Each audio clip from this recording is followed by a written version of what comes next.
So আমরা আজকে শিখব আমার লজের হোটেল সফটওয়্যারটি আপনি কুইক কিভাবে ব্যবহার করতে পারেন, কিভাবে শিখতে পারেন। আমরা চেষ্টা করব সবচেয়ে কম সময়ের ভিতরে আমরা কিভাবে এই সফটওয়্যারটি আপনাকে শিখাতে পারি। তো আজকের ভিডিও এই বিষয়ের উপরে। আশা করছি আপনারা মনোযোগ সহকারে এই 5-10 মিনিটের ভিডিওটি দেখে আমার লজের সফটওয়্যারটি কিভাবে ব্যবহার করতে হয় সেটি শিখে ফেলবেন। ওকে, সেটা শেখার জন্য প্রথমে আমাদের আমার লজের ওয়েবসাইটে যেতে হবে। আমরা আমাদের রেজিস্টারকৃত হোটেলের ইউজার নেম এবং পাসওয়ার্ড দিয়ে দিব। মনে রাখতে হবে, যদি আপনি ভুল ইমেল অ্যাড্রেস দিয়ে খোলেন সেক্ষেত্রে আপনি কিন্তু ফরগেট পাসওয়ার্ড করতে পারবেন না। ঠিক আছে, এটা একটি গুরুত্বপূর্ণ বিষয় ছিল। সো আমরা হোটেল সফটওয়্যার লগ ইন করার পরে দেখতে পাচ্ছি এখানে আমাদের 13 দিন 34 মিনিটের একটি মেয়াদ দেওয়া হয়েছে। এই মেয়াদ পরে সফটওয়্যারটি অটোমেটিকলি বন্ধ হয়ে যাবে। আপনি চাইলে এই মেয়াদের ভিতরে সাবস্ক্রিপশনে ক্লিক করে আপনি আপনার সাবস্ক্রিপশন প্ল্যান চুজ করে নিতে পারেন। ঠিক আছে, ওকে। এরপরে আমরা একটি সাদা ড্যাশবোর্ড দেখতে পাচ্ছি। এখানে অনেকগুলো অপশন আছে, সেই অপশনগুলো আমরা সবার শেষে দেখব, কারণ আমরা বুঝতে চাই কিভাবে এই সফটওয়্যারটি দ্রুত ব্যবহার করা শেখা যায়। সফটওয়্যারটি ব্যবহার করার শুরুতে আমাদের যেটি করতে হবে সেটি প্রথমে আমাদের হচ্ছে সফটওয়্যারটির জন্য একটি লোগো আপলোড করে নিতে হবে, যাতে করে এই লোগোর মাধ্যমে আপনি আপনার ক্লায়েন্টদের ইনভয়েস দিতে পারেন। এই লোগোটি আসলে আপনার গেস্টদের যে ইনভয়েস আপনি প্রোভাইড করবেন সেই ইনভয়েসে এই লোগোটি ব্যবহার হবে। ঠিক আছে, আচ্ছা। এরপরে আপনাকে যা করতে হবে সেটি হচ্ছে যে আপনার রুম টাইপ ক্রিয়েট করতে হবে। রুম টাইপ সাধারণত আপনি যদি না বুঝে থাকেন তাহলে সেই জন্য আমি লিখে দিচ্ছি সিঙ্গেল ডাবল থাকে রুম টাইপ, আর আমি একটা র্যান্ডম দিচ্ছি প্রিমিয়াম। ঠিক আছে, আপনি আপনার হোটেলের রুম টাইপ এখান থেকে ক্রিয়েট করে নেবেন। ঠিক আছে, রুম টাইপের নিচেই দেখবেন যে হচ্ছে আপনি নিউ রুম ক্রিয়েট করার অপশন পাচ্ছেন। তো নিউ রুমে ক্লিক করে আপনি আপনার রুম নাম্বার এখানে দিয়ে দিবেন। রুমের টাইপ এখান থেকে হচ্ছে সিলেক্ট করে নেবেন। কতজন এখানে থাকতে পারবে সেই অকুপেন্সি এখানে লিখে দিবেন। এরপরে এটি কত তলায় সেটি দেবেন। এরপরে এটির ভিউ পয়েন্ট, কোন view, sea view, hill view, সেটি সিলেক্ট করে দিবেন। কয়টি বেড আছে সেটি দেবেন এবং এই রুমের ভাড়া কত সেটি দেবেন।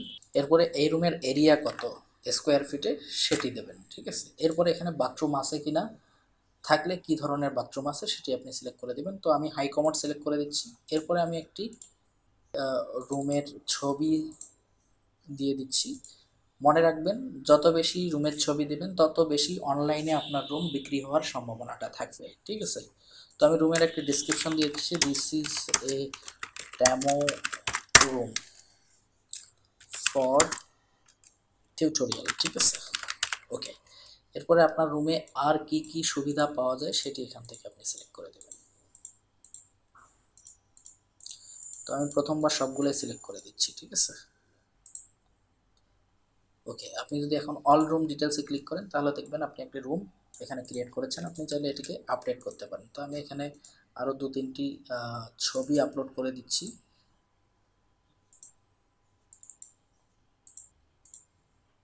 ওকে, আপনি চাইলে এখানে ভিডিও ইউটিউবে আপলোড করে সেই লিঙ্কটা আপনি এখানে দিয়ে দিতে পারেন। ঠিক আছে, আচ্ছা। আরেকটা মোস্ট গুরুত্বপূর্ণ, আপনাকে হোটেল ইনফোতে গিয়ে হোটেল প্রোফাইলটা আপডেট করে নিতে হবে। হোটেল প্রোফাইলে আপনি হোটেলের name, email address, phone number এখানে ইত্যাদি ইত্যাদি আপনি চাইলে এখান থেকে আপডেট করে নিতে পারেন। হোটেলে একটি ভিডিও দিতে পারেন এবং এই হোটেলের ইচ্ছা মতো এখানে আপনি ইমেজ আপলোড করে দিতে পারেন। ঠিক আছে, এরপরে আরেকটি গুরুত্বপূর্ণ যে বিষয় সেটি হচ্ছে যে উইথড্র ব্যাঙ্ক ইনফোয় আমার লজের সাথে যে ব্যাংকের মাধ্যমে আপনি লেনদেন করবেন সেই লেনদেনের জন্য এখানে ব্যাংকের একটি ইনফরমেশন চাইবে, সেই ইনফরমেশনটা আপনি দিয়ে দেবেন। এরপরে আমরা এরকম করে আরও কয়েকটি রুম ক্রিয়েট করে নেব। তো আমি এই ভিডিওটাকে ফাস্ট ফরওয়ার্ড করে নেব।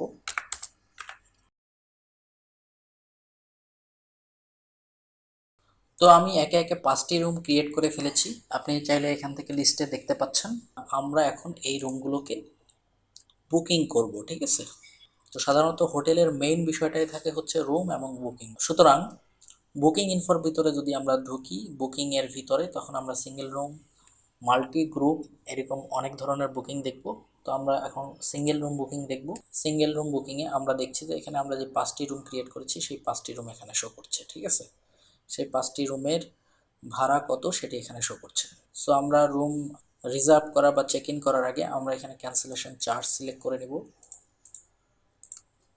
10%, ঠিক আছে।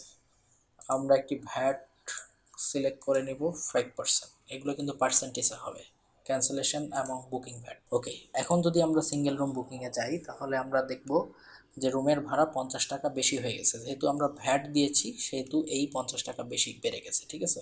সো আমি চেক ইন বা রিজার্ভেশনে ক্লিক করলে দেখতে পাবো এখানে রুমের ভাড়া 1000 টাকা, 5% ভ্যাটে 50 টাকা, এই 1050 টাকা। সো আমরা একটি রুম এখানে বুকিং করছি।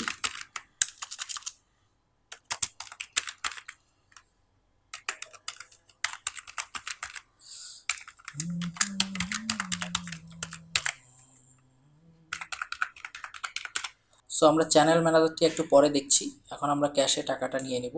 সো আমরা 550 টাকা নিলে আপনারা দেখবেন যে হচ্ছে 1050 টাকাতে 550 টাকা বাদ দিলে 500 টাকা এখানে শো করছে।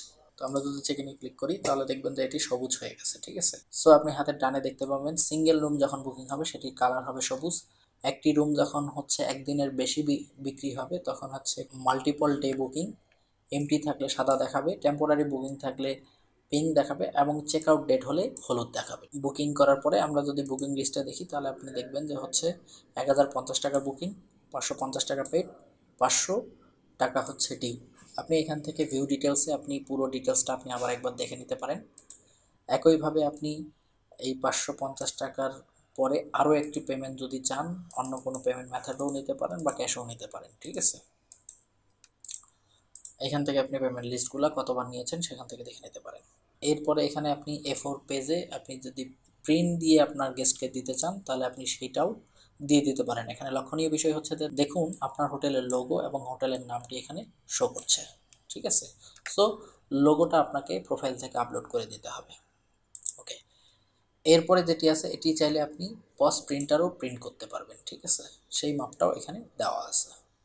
ওকে, একই সাথে আপনি এখানে চেক আউট করতে পারবেন, চাইলে এই লাইনটাকে যদি আপনি হাইড করে রাখতে চান সেটাও করতে পারবেন। এবং এখানে আরও একটি রিটার্ন অ্যামাউন্ট, এই যে 550 টাকা আপনি নিয়েছেন, যদি আপনি বা হচ্ছে গেস্ট মনে করে যে তার আরও টাকা ফেরত দরকার, পরে টাকা দিবে, তো আপনি চাইলে এখান থেকে টাকাটি রিটার্নও করে দিতে পারেন। তো আমরা 100 টাকা যদি রিটার্ন করে দিয়ে দেখি, গেস্টের কাছ থেকে নিয়েছেন 450 টাকা, আপনি এখান থেকেও আপনি এই জিনিসটা দেখতে পারবেন। তাহলে ডিউ 500 টাকার জায়গায় 100 টাকা বেড়ে গেল। তো এই একইভাবে হচ্ছে আমরা মাল্টিপল রুম এবং গ্রুপ রুম বুকিংটা করব। সো আমরা আরও একটি বুকিং বা মাল্টি রুম বুকিং করার আগে আমরা একটি আগে চ্যানেল ম্যানেজার বা ব্রোকার বা থার্ড পার্টি তাদের কাছ থেকে হোটেল আলারা বুকিং পেয়ে থাকে সেরকম একটি অ্যাকাউন্ট আমরা ক্রিয়েট করে নিই। তো আমি ধরে নিচ্ছি যে ABCD হচ্ছে তিনি, যিনি হচ্ছে রুম বিক্রি করে দেন এই হোটেলটাকে, তার ফোন নাম্বার, তার NID কার্ড, তার জয়েনিং ডেট বা এই হোটেলের সাথে চুক্তি, কত পার্সেন্টে সে হচ্ছে রুম বুকিং করায় দেয় গেস্টদের, তার যদি পজিশন দিতে চান সেটাও আপনি এখানে দিয়ে দিতে পারেন, ঠিক আছে। অ্যাড্রেস যদি চান তাহলে আপনি অ্যাড্রেসও দিতে পারেন, যদি তার বিষয়ে কোনো কিছু লিখে রাখতে চান সেটাও করতে পারেন। এরপরে আপনি চাইলে একটি ছবি এখান থেকে, তাহলে এরপরে আপনি ব্রোকারের একটি ছবি এখানে দিয়ে দিতে পারেন। ওকে, এরপরে সেভ দেওয়ার পরে দেখবেন যে ব্রোকারের একটি অ্যাকাউন্ট এখানে ক্রিয়েট হয়ে গেছে। এই ব্রোকার তাহলে কমিশন কত নেবে? 10%। এখন যদি আমরা ব্রোকার ক্রিয়েট করার পরে মাল্টিপল রুম বুকিং করি তাহলে দেখবেন আমরা সিঙ্গেল রুম বুকিং করার সময় যে মোবাইল নাম্বারটি দিয়েছি সেই মোবাইল নাম্বারটি দেওয়ার পরে বাকি ইনফরমেশনগুলো অটোমেটিকলি আসছে। তো আমরা এখানে যদি চেক আউট ডেট সিলেক্ট করি তাহলে আমরা এখানে রুমের অপশন পাবো। এই রুমে আমরা দেখতে পাবো যে হচ্ছে কোন কোন রুমগুলো এই ডেটে চেক ইন চেক আউট ডেটের ভিতরে ফাঁকা রয়েছে। সো আমি যদি এখানে এন্টার ক্লিক করি তাহলে আমাকে এখানে মাল্টিপল রুম সিলেক্ট করার অপশন দিবে। তো আপনি এখানে দেখতে পারেন আমি যদি আরেকটি রুম সিলেক্ট করে নিই এবং আরেকটি রুম সিলেক্ট করে নিই, একটা একটা করে কিন্তু রুম কমছে, কারণ আমরা এটা আগে সিলেক্ট করে নিয়েছি। তো আমরা যদি 4টা রুম সিলেক্ট করি তাহলে দেখবেন যে আমাদের হচ্ছে রুম ভাড়া আসছে 13,000 টাকা, ভ্যাট আসতেছে 650 টাকা, টোটাল হচ্ছে 13,650 টাকা, ঠিক আছে। সো আমরা 13,650 টাকার ভিতরে যদি আমরা হচ্ছে এখানে ব্রোকার সিলেক্ট করে দেই এবং হচ্ছে এখানে 650 টাকা যদি আমরা হচ্ছে পেইডে দিয়ে দিই এবং ক্রিয়েটে ক্লিক করি তাহলে দেখুন এই বুকিংটা হয়ে গেল। এই বুকিংটা আমাদের কত টাকা? 13,650 টাকার, পেইড কত 650 টাকা, এবং 13,000 টাকা হচ্ছে ডিউ। আমরা চাইলে কিন্তু এই ডিউ অ্যামাউন্টটা আবার একবার ক্লায়েন্টের কাছ থেকে একটা টাকা নিয়ে নিতে পারি, ঠিক আছে। সো এখন ডিউ কত, এখন ডিউ হচ্ছে 10,000 টাকা। সো আমরা পেমেন্ট ক্লায়েন্টের কাছ থেকে বা গেস্টের কাছ থেকে কয়বার নিয়েছি, দুবার, একবার 650 টাকা, একবার 3,000 টাকা, ঠিক আছে। সো আমরা যদি এখন অ্যাকাউন্টসে যাই, হোটেলে ক্লিক করি, তাহলে আমরা দেখতে পাবো যে আমরা টোটাল ক্যাশে নিয়েছি 4,200 টাকা। দেন হচ্ছে আমাদের অন্য কোনো পেমেন্ট মেথডে কোনো আমরা টাকা নেইনি। সো ক্যাশে আছে হচ্ছে 4,100 টাকা, এবং গেস্টের কাছ থেকে আমরা পাবো হচ্ছে, বা হোটেল পাবে হচ্ছে 10,600 টাকা। মানে এই 10,600 টাকা এখনও বাকি রয়েছে। যদি আমরা এখানে গিয়ে বুকিং লিস্টে ক্লিক করি এবং ডিউটাকে যোগ করি 10,000 টাকা এবং 600 টাকা, তাহলে 10,000 টাকা এবং 600 টাকা, তাহলে আমরা দেখতে পাবো 10,600 টাকা অ্যাকচুয়ালি গেস্টের কাছ থেকে ডিউ রয়েছে। পেইড আমাদের হচ্ছে 3,650 টাকা, এবং 450 টাকা মিলে টোটাল হয় হচ্ছে 4,100 টাকা, ঠিক আছে। ওকে, যেটি আমরা দেখাতে চেয়েছি সেটি হচ্ছে যে আপনি যদি এখন দেখেন যে এখানে কিন্তু একটা ব্যালেন্স রয়েছে, সেটা হচ্ছে 1365 টাকা। আপনি ব্রোকার বা থার্ড পার্টি বা হচ্ছে দালালের কাছ থেকে বুকিং নেওয়ার কারণে তাকে আপনার কমিশন দিতে হচ্ছে 1365 টাকা। 1365 টাকা কীভাবে আসলো, 13,650 টাকা 10% কমিশন হচ্ছে। আপনি চাইলে এই চ্যানেল ম্যানেজারকে তার পেমেন্টটাও দিয়ে দিতে পারেন। তাহলে তার পেমেন্ট কত, আপনি কোথা থেকে দিবেন সেটা আপনি এখান থেকে 1350 টাকা যদি দিতে চান, এটা যদি একটা রিসিপ্ট দিতে চান তাহলে দিতে পারেন। সো আমি এখানে কিছু দিচ্ছি না। সো আমরা যদি এখন দেখি যে এই চ্যানেল ম্যানেজার কোনো টাকা পাবে, এই চ্যানেল ম্যানেজার আর 15 টাকা পাবে, ঠিক আছে। সো আমরা যদি অ্যাকাউন্টসে যাই তাহলে দেখব যে চ্যানেল ম্যানেজার পেত 1365 টাকা, তাকে আমরা দিয়ে দিয়েছি 1350 টাকা, আর 15 টাকা সে এখনও পাবে, ঠিক আছে। ওকে, আপনি চাইলে এখান থেকে টাকা উইথড্র করেও নিতে পারেন। উইথড্র করার জন্য আপনার পেমেন্ট মেথড সিলেক্ট করতে হবে। তো ক্যাশে আপনার টাকা আছে, তো আপনি ক্যাশ সিলেক্ট করলে দেখুন ক্যাশে কত টাকা আছে। ব্যাংক সিলেক্ট করলে দেখুন ব্যাংকে কোনো টাকা নেই। সো আপনি ব্যাংক থেকে উইথড্র করতে পারবেন না, মানে হোটেল থেকে হোটেল মালিকের বা ম্যানেজারের টাকা নেওয়া আর কি, ঠিক আছে। সো আপনি যদি এখান থেকে 750 টাকা উইথড্র করে নেন তাহলে দেখুন কি হয়। তাহলে দেখুন আপনার হাতে এখন 2,000 টাকা আছে, আপনি 750 টাকা উইথড্র করেছেন। একইভাবে আপনি কিন্তু টাকাটা ট্রান্সফারও করতে পারেন। ট্রান্সফার করার জন্য আপনার ক্যাশ সিলেক্ট করতে হবে, ডেট সিলেক্ট করতে হবে। এখানে অ্যামাউন্ট দেওয়ার আগে এখানে ক্যাশের বিপরীতে যদি আপনি এখানে ক্যাশ সিলেক্ট করেন তাহলে আপনি এখানে ক্যাশ সিলেক্ট করতে পারবেন না। সেই ক্ষেত্রে আপনার ব্যাংক বা অ্যামাউন্ট সিলেক্ট করে নিতে হবে, এবং কত টাকা আপনি ট্রান্সফার করবেন, ধরেন যে 1,000 টাকা ট্রান্সফার করবেন, এবং নোটে আপনি লিখে রাখলেন যে কী কারণে ট্রান্সফার করতেছেন, ঠিক আছে। সো আপনি এখানে ব্যাঙ্ক অ্যাকাউন্টও সিলেক্ট করতে পারেন। ব্যাঙ্ক অ্যাকাউন্টটা আপনি ক্রিয়েট করতে পারবেন হচ্ছে এখান থেকে, ব্যাঙ্ক ইনফো থেকে, এই ব্যাঙ্ক থেকে, ঠিক আছে। আপনি চাইলে এখান থেকে একাধিক ব্যাঙ্ক ক্রিয়েট করে নিতে পারেন, ঠিক আছে। সো আমরা এটাতে একটু 1 মিনিট পরে আসতেছি। এখন আমরা যেটা দেখব সেটা হচ্ছে যে যদি আমরা ট্রান্সফারে ক্লিক করি, দেখুন যে হচ্ছে এই টাকাটি ট্রান্সফার হয়ে গেছে। তাহলে আমাদের ক্যাশে এখন কত আছে, 1,000। যদি আমরা ব্যাংকে দেখতে চাই, ব্যাংকে ডিফল্ট ব্যাংকে আছে 1,000 টাকা। তো আমরা যেটা দেখতেছিলাম সেটা যদি আমরা এখানে রিলোড দিই তখন দেখবেন যে হচ্ছে এই ডিফল্ট ব্যাংকে কিন্তু এখন 1,000 টাকা রয়েছে। আপনি চাইলে এখানে একটা ব্যাংক ক্রিয়েট করে নিতে পারেন। ধরেন যে আমি একটা ডাচ বাংলা ব্যাংকের অ্যাকাউন্ট ক্রিয়েট করছি, ঠিক আছে। অ্যাকাউন্ট নাম্বার ধরেন যে আমি একটা র্যান্ডম দিচ্ছি, অ্যামাউন্ট ধরেন যে হচ্ছে আপাতত 0 দিচ্ছি, ঠিক আছে। তাহলে দেখুন যে এখানে একটি ডিবিবিএল ব্যাংক ক্রিয়েট হলো। এই ডিবিবিএল ব্যাংকে কত টাকা আছে, 0 টাকা আছে। আপনি এখানে যদি ডিবিবিএল ব্যাংকে ডিফল্ট করেন তাহলে কিন্তু আপনার যত যত হচ্ছে ট্রানজ্যাকশান হবে অটোমেটিকলি সেটা কিন্তু ডিফল্ট যে ব্যাংকটি ক্রিয়েট করা থাকবে সেটি থাকবে। সো আমি যদি ডিফল্ট ক্রিয়েট করে দিই, দেখুন এই ব্যাংকটি এখন ডিফল্ট অ্যাকাউন্ট, ঠিক আছে। আমি যদি এটাকে সিলেক্ট করে দিই তখন এটা হচ্ছে ডিফল্ট অ্যাকাউন্ট, ঠিক আছে। যদি আমি খরচ করি, কোনো কিছু করি, তখন যেই ব্যাংকটি ডিফল্ট অ্যাকাউন্টে সেটিং থাকবে সেই ব্যাংকটি অ্যাকাউন্ট থেকে কাটবে। যদি আমি দেখাই তাহলে দেখবেন এখানে যদি আমি ডেইলি ক্যাশ, হোটেলের যে ডেইলি খরচ হয় সেটা যদি আমি করতে চাই, ধরলাম যে টি, কফি, ক্যাশের পরিবর্তে যদি আমি ব্যাংক সিলেক্ট করি, দেখুন ডিফল্ট ব্যাংকটা এখানে অটোমেটিকলি শো করছে, এখানে অন্য কোনো ব্যাংক শো করছে না। তো আমি যদি এখান থেকে 100 টাকা খরচ করি তাহলে দেখুন এখানে অটোমেটিকলি 100 টাকা খরচ হয়ে গেল। এই যে ডিফল্ট খরচটা এটা কিন্তু আপনি অ্যাকাউন্টস থেকেও দেখে নিতে পারছেন।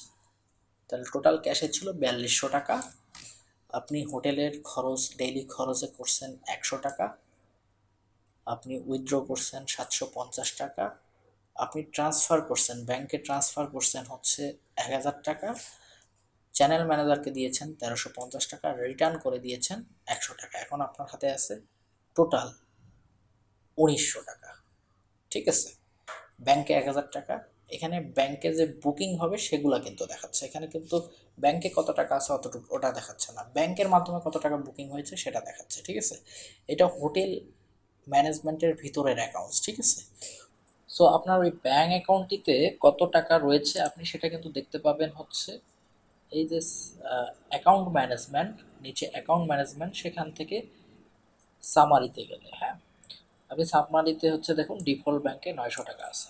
এছাড়া আপনি এই একই জিনিসটি আপনি দেখতে পারবেন ব্যাংকিং ইনফোর ভিতরে ব্যাংকে। ঠিক আছে, আচ্ছা আরেকটা জিনিস সেটা হচ্ছে মোবাইল ব্যাংকেও কিন্তু একইভাবে সেমভাবে আপনি একাধিক মোবাইল ব্যাংকিং ক্রিয়েট করতে পারবেন। ঠিক আছে, এবং একটাকে ডিফল্ট হিসেবে সেট করে নিতে হবে। হোটেল ম্যানেজমেন্টের ওখানে দেখবেন যে আমার লস লেখা আছে, আমার লসে ক্লিক করলে দেখবেন যে আমার লস কত টাকার আপনাকে বুকিং করে দিচ্ছে, আমার লসের কত টাকা কমিশন, এখানে দেখুন 10% কমিশন অটোমেটিকলি দেওয়া আছে। আপনি যদি কমিশন আমার লসের সাথে কম বেশি হয় সেটা আপনারা এখানে অটোমেটিকলি শো করবে। আর আপনি যদি টাকা উইথড্র করে থাকেন এরপরে কত টাকা আপনি আমার লসের কাছ থেকে পাবেন সেটি এখানে শো করবে। ঠিক আছে, এরপরে আপনি ডেইলি কস্টে ক্লিক করলে দেখবেন যে হচ্ছে এখানে ডেইলি কস্ট কত খরচ করেছিলাম আমরা 100 টাকা। এরপরে হচ্ছে এখানে ইনভেন্টরি, এখানে ডেইলি ইনভেন্টরি, ওই ডেইলি হোটেলের ভিতরে যে ইনভেন্টরিগুলো, ডেইলি হোটেলের ভিতরে যে খরচগুলো হয় শ্যাম্পু ব্রাশ ইত্যাদি সেগুলো এখানে এই হিসাব থেকে আসবে। লন্ড্রি ডেইলি ইনভেন্টরির ভিতরে লন্ড্রিও থাকবে, যে লন্ড্রিতে কি কি থাকছে, লন্ড্রিতে কত টাকা পেমেন্ট করতে হচ্ছে, লন্ড্রিওয়ালারা কত টাকা লন্ড্রিওয়ালাকে পেমেন্ট করতে হয়েছে, লন্ড্রিওয়ালা কত টাকা পেমেন্ট বাকি পাবে, ইনভেন্টরি কত টাকা পেমেন্ট করা হয়েছে, কত টাকা বাকি পাবে, এই হিসাবটা আপনি এখান থেকে দেখে নিতে পারবেন। আপনি চাইলে ট্রানজ্যাকশন হিস্ট্রি থেকেও আপনি আপনার হিসাবগুলো কোথায় কত টাকা আসলো কত টাকা গেল, ক্যাশ ইন হলে আসবে, উইথড্র হলে যাবে। ঠিক আছে, এটা মাথায়, ক্যাশ ড্রয়ারে কত টাকা রয়েছে আপনি এটাও এখান থেকে দেখে নিতে পারবেন। ঠিক আছে, সো ক্যাশে কারেন্টলি 1000 টাকা রয়েছে সেটি এখানে শো করছে। ঠিক আছে, তো আরও একটি ইম্পর্টেন্ট জিনিস যেটি বাকি রয়েছে সেটি হচ্ছে যে আমি যদি এখানে হোটেলে ডিসকাউন্ট দিতে চাই, ঠিক আছে, সো আমি যদি এখানে ডিসকাউন্টে গিয়ে হচ্ছে কত পার্সেন্ট দিতে চাই, এখানে কিন্তু পার্সেন্ট 50% আমি ডিসকাউন্ট দিতে চাই, কোন মাসে ডিসকাউন্ট দিব, এই মাসে। সো এই মাসে যদি আমি হচ্ছে মে মাসে যদি আমি এখানে সেভ করে দিই তাহলে দেখবেন যে হচ্ছে যদি আমি সিঙ্গেল রুম বুকিংয়ে যাই তাহলে আমি জিনিসটা আপনাকে দেখাতে পারছি, সেটা হচ্ছে যে আপনি দেখুন আগে ছিল রুম ভাড়া 1050 টাকা ভ্যাট সহ, এখন কিন্তু 550 টাকা দেখাচ্ছে, কারণ আমরা 50% ডিসকাউন্ট দিয়েছিলাম। সো আপনি যদি দেখেন রুম ভাড়া 1000 টাকা, 50 টাকা ভ্যাট, 1050 টাকা ডিসকাউন্ট 500 টাকা, এই রুমের রেন্টের উপরে 500 টাকা ডিসকাউন্ট, এই 550 টাকা, এটা কিন্তু এখন নিউ রুম রেন্ট। ঠিক আছে, একইভাবে যদি আপনি চান যে হচ্ছে সিজনাল রেট দিবেন, ঠিক আছে, থাকে না ঈদ পূজা বা অন্য কোনো ডেট যেখানে ট্যুরিস্টরা বেশি থাকে যখন রুম ভাড়া বেশি হয় তখন যদি আপনি রুম ভাড়া বাড়াতে চান আপনি কিন্তু চাইলে পার্সেন্টেজ আকারেও রুম ভাড়া বাড়াতে চান। তো আপনি ধরেন যে ঈদের মাস, ঈদের সিজনে আপনি রুম ভাড়া বাড়াবেন, ধরেন যে মে মাসে ঈদ মাস, ঈদ মাসে আমি রুম ভাড়া বাড়াবো। ঠিক আছে, তো আমি 50% ইনক্রিজ করে দিলাম। সো আমি যদি সেভ করে দিই, এখন যদি আমি এখানে একটা রিলোড দিয়ে দিই তাহলে দেখুন এখন রুম ভাড়া কিন্তু 825 টাকা হয়ে গেছে। তো 825 টাকা কীভাবে হয়েছে, সো আমাদের রুম ভাড়া ছিল 1000 টাকা, এখন এটা 1500 টাকা হয়ে গেছে। এখন ভ্যাট ভ্যাটে 75 টাকা আসতেছে 1500 টাকায়, 1575 টাকা, এবং এই 1500 টাকার ভিতরে ডিসকাউন্ট আসছে 750 টাকা। তো 750 টাকা আর এখানে ভ্যাট 75 টাকা হয় 825 টাকা। একটা জিনিস মনে রাখবেন, আপনি কিন্তু চাইলে এখানে ডিরেক্টলি রুম ভাড়া চেঞ্জও করে দিতে পারেন, সেই সুবিধাও আমাদের সফটওয়্যারে রয়েছে। ওকে, আরেকটা জিনিস যেটা দেখিয়ে দিই, যদি আমরা হচ্ছে ডিসকাউন্ট এখান থেকে বাদ দিয়ে দিই, এটাই লাস্ট, যদি আমরা এখান থেকে ডিসকাউন্ট বাদ দিয়ে দিই তাহলে দেখেন কি আসে। ঠিক আছে, বাদ দিয়ে দিই যদি, তাহলে যদি আমি এখানে একটা রিলোড দিয়ে দিই দেখুন যে রুম ভাড়া আবার চেঞ্জ হয়ে গেছে। ঠিক আছে, রুম ভাড়া চেঞ্জ কেন হয়েছে, এবার রুম ভাড়া কত? 1500 টাকা। ভ্যাট কত? 75 টাকা, ঠিক আছে। এবং হচ্ছে টোটাল কত আসে? 1575 টাকা, ঠিক আছে। এখন রুম ভাড়া কত হয়েছে? আমরা যেহেতু সিজনাল রেট 50% ইনক্রিজ করে দিয়েছিলাম, সে কারণে 50% রুম ভাড়া বেড়ে গেছে, ঠিক আছে। ওকে, সো আরেকটা লাস্ট জিনিস যেটা আমরা দেখাবো সেটা হচ্ছে যে যদি আমরা বুকিং লিস্টে যাই, যদি আমরা এখানে চেক আউটে ক্লিক করি, যদি আমরা এখানে চেক আউটে ক্লিক করার পরে ক্যান্সেলেশনে ক্লিক করি, আপনার মনে থাকবে যে আমরা এখানে ক্যান্সেলেশন একটা চার্জ করেছিলাম কত? 10%। যদি আমরা এখানে যাই, ক্যান্সেলেশন ক্লিক করি, দেখিন, যদি আমরা দেখি আমাদের ভাড়া কত ছিল? 13,650 টাকা। আমাদের তাহলে হচ্ছে ক্যান্সেলেশন 10% কত আসবে? 1365 টাকা। এই 1365 টাকা তাহলে কি করতে হবে?